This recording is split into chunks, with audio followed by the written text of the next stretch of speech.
All right, let's get right into it. We're going to look at a story that's, believe it or not, 2,500 years old. And it was created for one reason and one reason only: to help you feel, really feel, just how valuable your life is. This isn't some dusty old tale. Nope, this is a tool for perspective, for right here, right now. Kind of hits you, right? You were not supposed to be here. But that's really the heart of what we're talking about.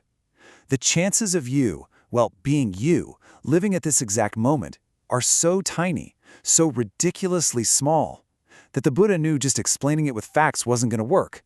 No, he needed a story, a big story, to help us wrap our minds around the sheer scale of the miracle.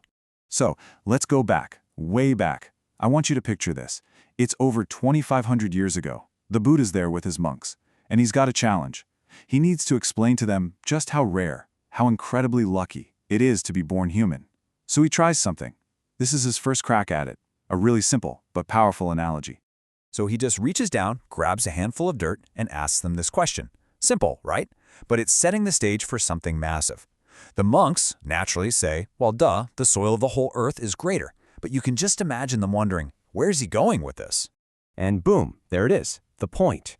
He tells them, the number of beings who get to be reborn as human, that's like this little handful of soil. And all the other beings, all other forms of life, that's all the dirt on the entire planet. Think about that comparison for a second. And you know, the monks, they got it. Logically, it made sense, but it wasn't enough. You can almost hear them saying, okay, we understand the math, but we don't feel it. They wanted to grasp this truth deep down in their gut. And that's when the Buddha realized he needed to go deeper. He needed a better story. Okay, so this is where things get really interesting. To make it hit home, the Buddha tells them another story. And he asks them, and he's asking us too, to imagine a scene that's huge, empty, and honestly kind of hopeless. He starts by painting a picture. Imagine an ocean, but not just any ocean. This one is so big, it has no shores. It just goes on forever. So deep the sun has never touched the bottom. It's just this massive, empty, endless space. Now into this massive emptiness, he puts one single character. Not some grand hero, not a god, just one lonely turtle. And here's the kicker. The turtle is blind. Just think about that. Blind in a world without end. Then he adds another layer. Time. And this is a mind-bending amount of time. This turtle doesn't just hang out at the surface. It lives way down in the dark, and it only comes up for one single breath, once every 100 years. Okay, so we have the turtle, but there's one other thing in this whole giant ocean. Just one. It's a little wooden ring. You know, a yoke from an ox. And it's just floating on the surface, getting pushed around by the wind, by the currents, totally at random. So let's recap.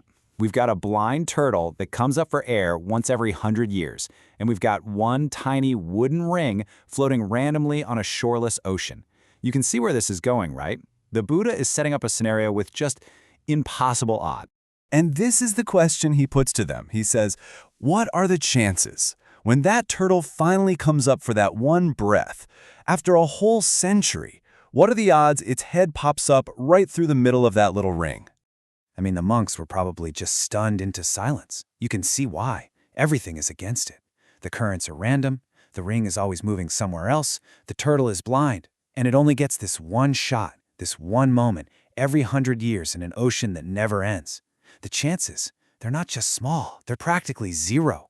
And then he drops the bombshell. He looks at them and says the chance of being born human, with a mind that can think and a will that can choose and a spirit that can wake up, is even rarer than that. Rarer than the blind turtle finding the ring. Just let that sink in. Now, when you hear that, your first thought might be, wow, that's terrifying. The odds are impossible. But that's not what the Buddha was going for. Not at all. This story isn't meant to make you despair. It's meant to completely flip the script on how you see your own life. See, this wasn't about making them feel insignificant. It was supposed to be like a thunderclap of gratitude, a jolt, a sudden, shocking wake-up call to realize the incredible gift that they had been given, that we have been given. It's a call to just wake up. So, what's so special about a human life, according to this story? Well, it's not just about being alive. It's about the potential that comes with it. It's like a miracle inside of a miracle. the miracle of even existing, wrapped up in the miracle of having consciousness, the ability to be aware, to choose your path, to actually seek something more. And that changes everything, doesn't it? The point isn't, is my life precious? The story says that's a given. It's a statistical long shot you already won. The real question is, are you awake to it? Are you actually paying attention to this miracle you're living, even when it's just a normal Tuesday and you're drowning in emails? All right, so let's bring this all the way home, right here, right now. Because this isn't just a story about some monks and a turtle from 2,500 years ago. This story is about you. And here's the last big comparison, the one that really matters. That turtle, it might get another shot in 100 years, maybe. But you don't have to wait. Your chance isn't coming, it's here. You're already here, right now. That's really the whole point, isn't it? In the giant, endless ocean of all that is and all that could be, you surfaced. Against all the odds, you found the ring. You're here. And so the story leaves us with the only question that's left to ask. The point wasn't just to make you feel lucky. It was to make you feel responsible. Responsible for this incredible, impossible gift.